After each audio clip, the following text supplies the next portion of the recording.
Easter Sunday, for those of you who are here, I kind of based a lot of what I was talking about on a quote that has been attributed to Frederick Buechner. And some of you have repeated it back to me a few times in the weeks since. But the quote was this: "Because of the resurrection, we know that the worst thing is never the last thing." Because of the resurrection, the worst thing is never the last thing. And as I've been thinking about that, it's just really been stuck in my head a lot lately. And in doing some recent reading, I think that Buechner based that idea perhaps on an even more ancient quote by Julian of Norwich from the 1300s. Julian of Norwich wrote a little bit in her life, and some of those things that she has written have really stood the test of time as a woman who wrote about spiritual mysticism. But maybe her most famous quote is, "And all will be well, and all will be well, and in all manner of things, all shall be well." It sounds a little repetitive, but let me say it again. "And all will be well, and all will be well, and in all manner of things, all shall be well." I think basically what she's saying in that is, because of the resurrection, the worst thing will never be the last thing. And so what I want to talk a little bit about today is what Amanda was telling the kids about finding ourselves in a spot where maybe we're only seeing a small sliver of the whole picture, one piece of a much larger puzzle. And we're starting off by looking at, as she shared with the kids a moment ago, the story of Ruth. Now, Ruth's story is a well-known one. It's one of the old stories, the ancient stories in the Hebrew Bible, in our Old Testament. And as she said, the story starts out with a pretty bleak picture being painted for those who were involved. Ruth is married to a man named Elimelech. They had 2 boys. The boys were growing up, becoming young men, and famine hit the land, so they decided to leave Bethlehem in Judea. And they moved east across the Jordan River into the land of Moab. Today, we'd call that land the country of Jordan. They were living in that land, and as the boys came of age, they took wives for themselves out of the community of the Moabite women. And there were the two new wives were Orpah and Ruth. These young men died, as did their father, in a period of about 10 years or so. And now all of a sudden there were 3 women who found themselves as widows. Now that's tragic enough as it is, but now, a few hundred years before the time of Jesus, and just given the social structures of the time and the complexity of life back then, these women were in a very vulnerable position.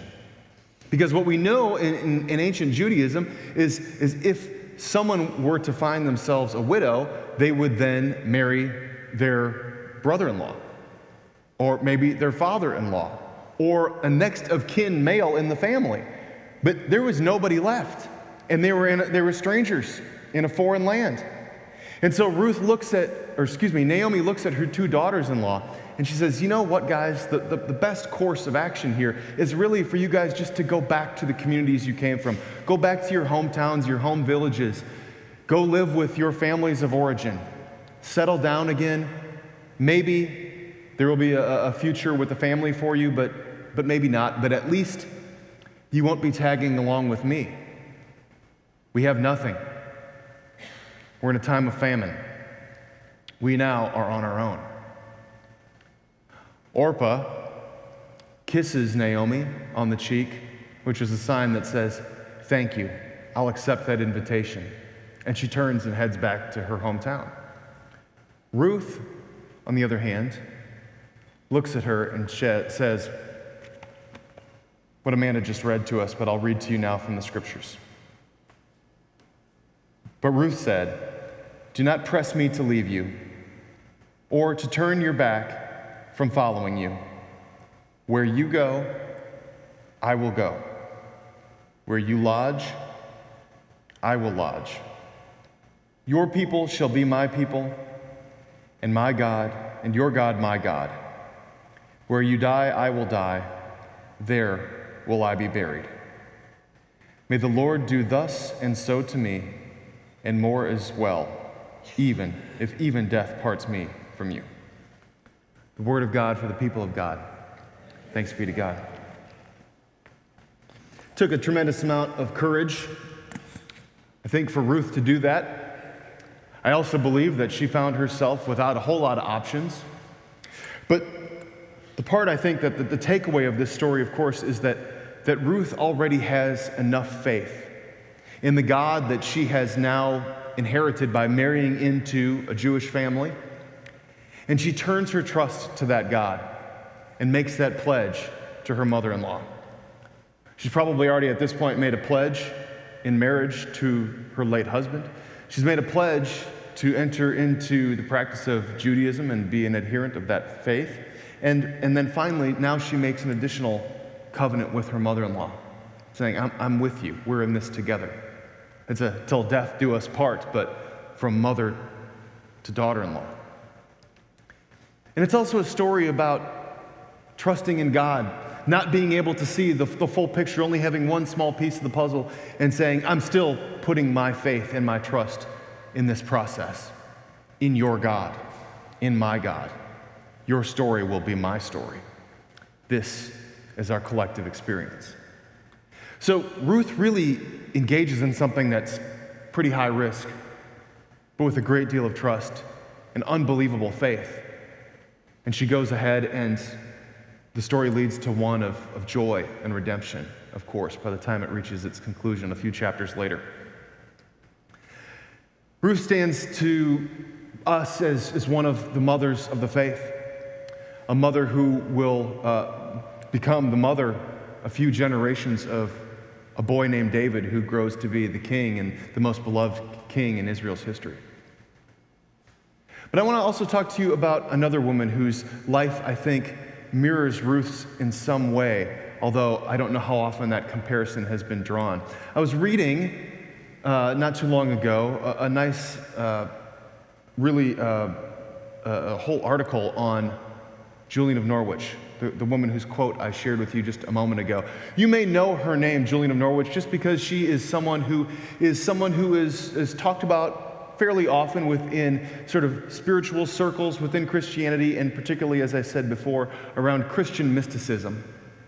Julian, we don't even know that was her actual name. She may have taken on the name because she lived in the church of St. Julian in Norwich, England. And when I say she lived in the church, I mean she lived in the church, but not like you'd expect. She wasn't a nun. There was no convent there. At this time in England's history, there was a practice known as anchoring, in which a church building would build an additional thing called an anchor on the exterior wall of the church. But it was really something that you and I would look at and say, that's a cell. There was a small window on one side of the cell that opened up into the sanctuary, so that the person, in this case Julian, the anchoress of the church, was able to watch the worship services that took place every day, to watch the Mass. And on the other wall of the cell, there was a window out into the street to the outside world. And people would come by every day, and they would offer food offerings for Julian inside of her cell, which she rarely left. Inside, she had candlelight, she had reading materials. They think that she had a pet cat, and she had a little bit of a garden courtyard that she would sometimes go into from time to time, but she never left the church property. Now, if that sounds like kind of a kooky lifestyle, and I wouldn't blame you for thinking that, it sounds very bizarre to us. But part of what made for that lifestyle at that time period what was going on in the rest of the world. You see, at the end of the 14th century, England was dealing with several things. First of all, the impact of the 100 Years' War was still taking its toll. It was a time of violence. It was a time of upheaval. It was a time of changing powers. It was a time of great economic distress. And so people had very little, and they were living in poverty. And to make things worse, just to kick the community wallets down, the plague swept through and took out what most scholars believe was at least 40% of the population. So Norwich was a pretty awful place to live in. And if you think you could make that worse by living inside of a cell, Julian probably thought the opposite.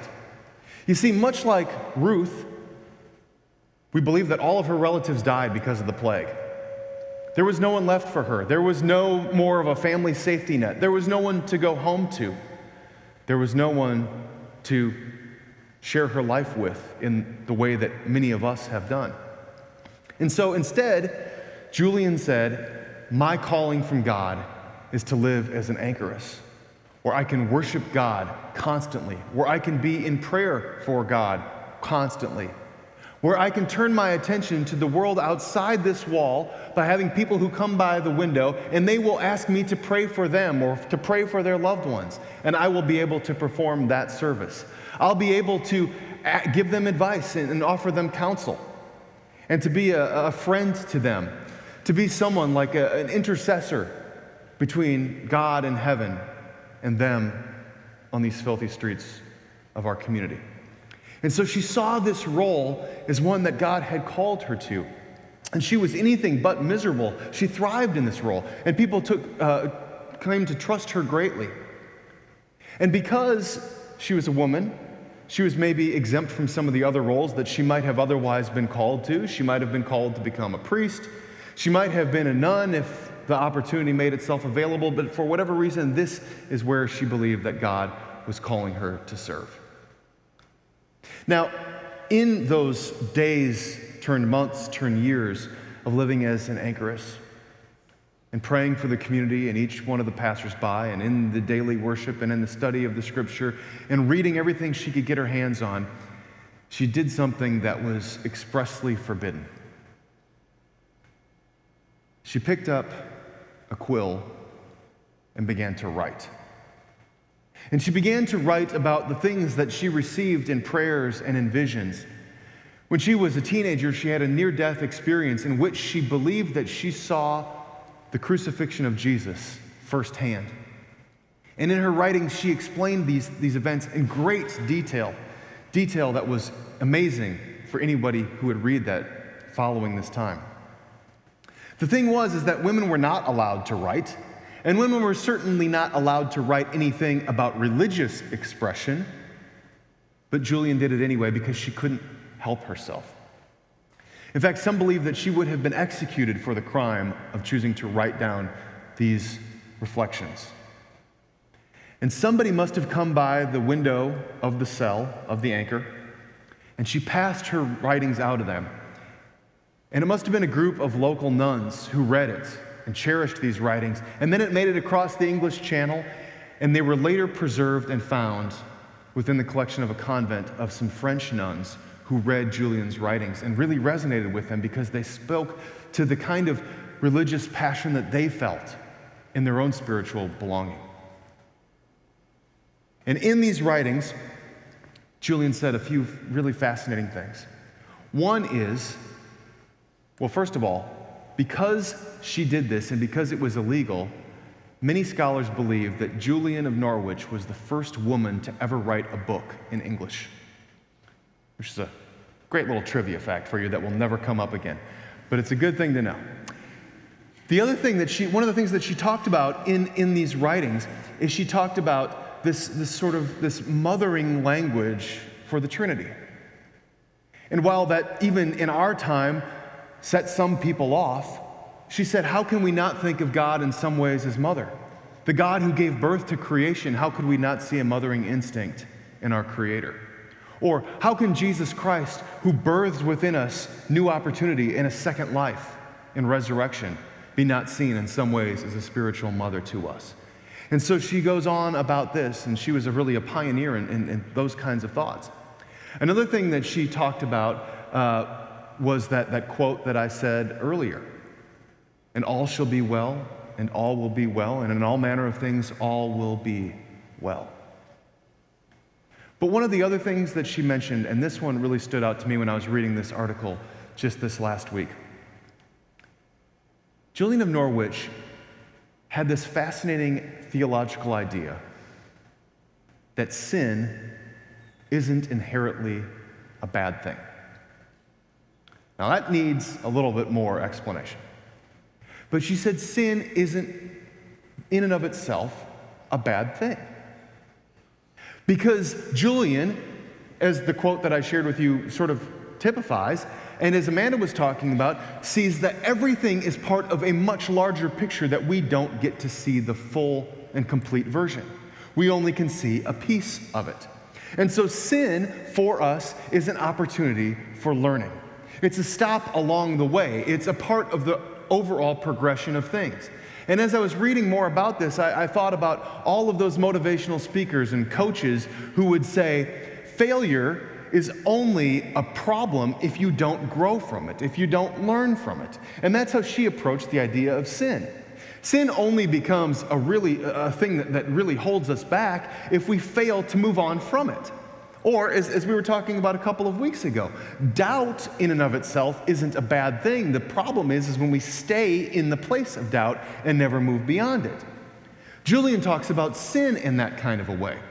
We may sin, we are in our fallen nature, we are going to make mistakes. The point, though, is to learn something from that, to move on past that, to grow from that. To put it in another way, and the author of this article I was reading, she said, for Julian of Norwich, sin is like compost. It's the refuse, it's the waste, it's the things in partial stages of decomposition. It's the excrement of life. But compost is on its way to becoming fertile ground again. It's the soil that gives birth to new life. It's the opportunity to change and to continue to grow. And when we think about sin in that way, it kind of changes so much of our perspective. And I'm not saying that you should adopt necessarily Julian's theology on this, but I do think it's helpful in many ways, especially for those of us who continue to get bogged down by the weight of our sin, to continue to feel like we keep making mistakes and therefore we are beyond redemption, or we will never get over the hump, or we keep going back to the thing that we know is wrong and we do it again and again and again. And the point is that if we believe that there is still a better day ahead, that we will be able to overcome that, and with Christ's help, this can be something more for us, then it's not a bad thing unless we stay in the perpetual state of that bad thing. It's merely compost on its way to becoming good soil again.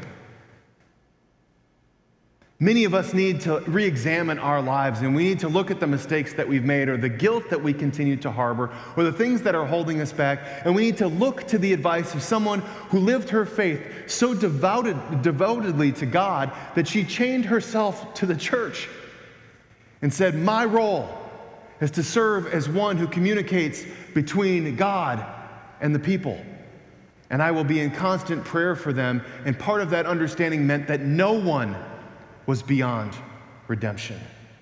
No crime of sin was too great to ever be recycled and renewed into something better. And that is a positive message for each and every one of us. Julian's message, as I said, made it into the correct hands who cherished her writings, who grew from those writings, and who continue to share those writings today. Julian continues to be someone who many of us take comfort in those words, that the worst thing will never be the last thing, that the best is yet to come, that there are better days ahead, that there's a full picture that cannot be seen by us at this point, that all will be well, and all will be well, and in all manner of things, all will be well. This is what happens in Ruth's story. Ruth ends up going back, being able to receive food gleaned from a field that had been harvested. She ends up starting her life over again in many respects, and ends up being the mother to the woman to the woman who would become King David's mother. And many generations, if we continue to follow that on down the line, of course, leads to Jesus, which is why we know Ruth's story so well. And Jesus' act of birthing for us a resurrection, a new creation, an act that said, this crucifixion is the compost of what will be the fertile ground of the resurrection to birth the church and to grow new life again. The cycle just continues to go again and again and again. We sit here today and worship in debt to the women who have shaped us, and in part to Ruth, to Julian, and to other spiritual pioneers who put their trust in God so greatly that they have a message to share with us today.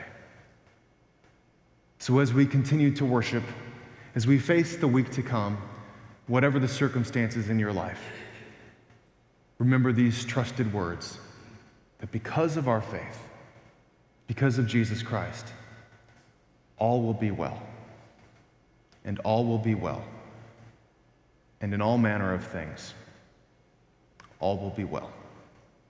Let us pray.